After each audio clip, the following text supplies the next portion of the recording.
प्रिय विद्यार्थियों, आज का हमारा टॉपिक है फैमिली एपीएसी या अम्बेलिफेरी। एपीएसी इसका नया नाम है जो कि आईसीबीएन के अकॉर्डिंग है और इसका पुराना नाम अम्बेलिफेरी है। इस अम्बेलिफेरी कुल को हम गाजर कुल भी कहते हैं या इसे कैरेट फैमिली के नाम से भी जाना जाता है। अब सबसे पहले हम अम्बेलिफेरी की सिस्टमेटिक पोजीशन या वर्गीकृत स्थिति जो कि बेंथम एंड हुकर के क्लासिफिकेशन के अनुसार है उसको देख लेते हैं। तो वह वर्गीकृत स्थिति इस प्रकार से है: प्रभाग या डिवीज़न एंजियोस्पर्मी, उपप्रभाग डाइकोटिलिडनी, वर्ग या क्लास पॉलीपेटिली, श्रेणी या सीरीज कैलेसिफ्लोरी, गण या ऑर्डर अम्बेलेस, कुल या फैमिली एपीएसी या फिर इसे हम अम्बेलिफेरी भी कहते हैं। अब हम अम्बेलिफेरी फैमिली के कुछ डायग्नोस्टिक कैरेक्टरिस्टिक्स के बारे में देखते हैं। सबसे फर्स्ट नंबर, इस फैमिली के अधिकतर सदस्य शाकीय तथा तने के पर्व खोखले होते हैं, अर्थात ये प्लांट्स जो होते हैं वो हर्ब्स के रूप में ज़्यादातर पाए जाते हैं और जो तना होता है उसका इंटरनोड होलो होता है या खोखला होता है। सेकंड है, जो लीव्स होती हैं वे सरल होती हैं या फिर संयुक्त पुनर्विभाजित होती हैं और संयुक्त में ये पिन्नेटली कंपाउंड लीव्स होती हैं, लेकिन पिन्नेटली कंपाउंड लीव्स में भी वे डीकंपाउंड या पुनर्विभाजित होती हैं। पुनर्विभाजित या डीकंपाउंड लीव्स ऐसी पिच्छाकार संयुक्त पर्ण होती है जो 3 से अधिक बार विभाजित हो जाती है, जैसे धनिये की पत्ती होती है। पत्तियां अननुपर्णी या एक्सस्टिपुलेट होती है। पर्णाधार या लीफ बेस शीथिंग होता है और पर्णवृंत प्रायः फूला हुआ या पल्विनस होता है। नेक्स्ट है फिर जो पर्ण है और जो प्लांट के जो अन्य भाग होते हैं उनमें वाष्पशील तेल ग्रंथियां उपस्थित होती हैं। पुष्पक्रम संयुक्त छत्रक या कंपाउंड अम्बेल प्रकार का होता है। पुष्प पंचतई या पेंटामेरस और जायांगोपरिक एपिगाइनस प्रकार का होता है। एपिगाइनस फ्लावर में जो पुष्पासन है वह कप के समान हो जाता है। इस प्रकार से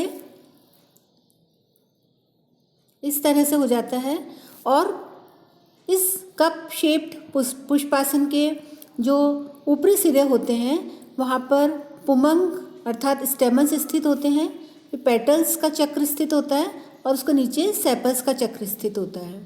और जो फीमेल रिप्रोडक्टिव ऑर्गन जिसको हम कार्पल कहते हैं या अंडप कहते हैं, यह अंडप जो कि 3 भागों में बटा हुआ होता है। सबसे नीचे का भाग जो होता है अंडाशय होता है।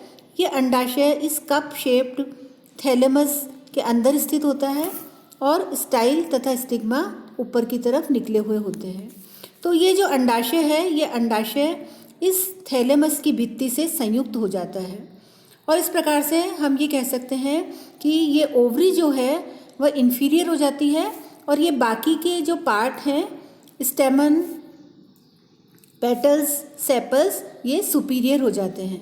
तो इस प्रकार का फ्लावर एपिगाइनस फ्लावर कहलाता है और इसका जो ये अंडाशय है ये अंडाशय अधोवर्ती या इन्फीरियर होता है। तो अब हम नेक्स्ट कैरेक्टर पढ़ते हैं फीमेल रिप्रोडक्टिव ऑर्गन के बारे में।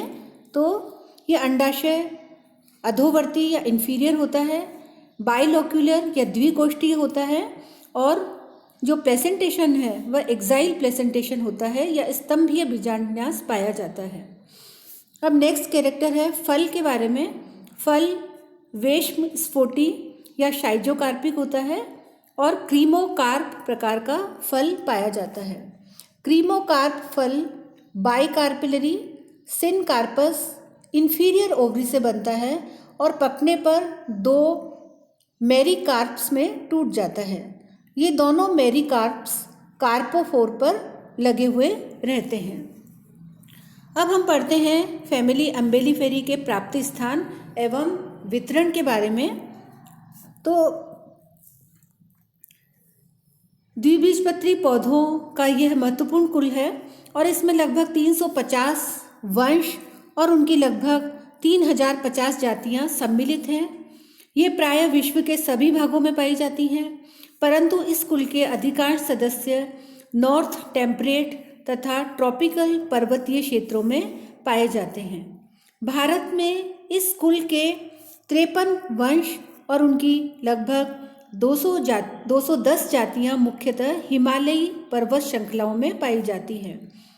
कुछ सदस्य मैदानी भागों में भी मिलते हैं। अब हम अम्बेलिफेरी फैमिली के कायिक लक्षणों के बारे में देखते हैं या वेजिटेटिव कैरेक्टर्स को पढ़ते हैं। तो वेजिटेटिव कैरेक्टर्स में सबसे पहले हम देखते हैं प्रकृति एवं आवास या हैबिट एंड हैबिटेट। इस कुल के पादप प्रायः एक वर्षीय, द्विवर्षीय या बहुवर्षीय होते हैं, लेकिन शाक होते हैं, अर्थात ये हर्ब्स होते हैं ज़्यादातर प्लांट।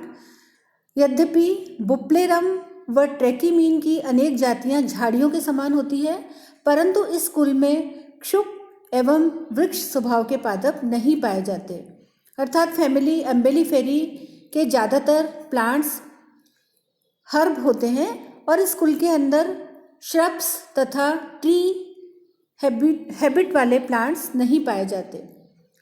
स्यूडोकेरम एक आरोही पौधा है। एंजेलिका की कुछ जातियों की ऊंचाई कभी कभी 4 मीटर तक होती है। नेक्स्ट कैरेक्टर पढ़ते हैं हम मूल या रूट के बारे में। तो रूट जो होती है वह शाखित मूसला मूल होती है, ब्रांच्ड टैप रूट। गाजर जो कि अम्बेलिफेरी फैमिली का सदस्य है, जिसका बॉटनिकल नेम है डॉकस कैरोटा, इसकी जड़ें खाद्य पदार्थ संचय होने के कारण मॉडिफाई होकर के शंक्वाकार या कोनिकल हो जाती हैं और खाने के काम में आती हैं। नेक्स्ट कैरेक्टर पढ़ते हैं हम स्तंभ या स्टेम के बारे में।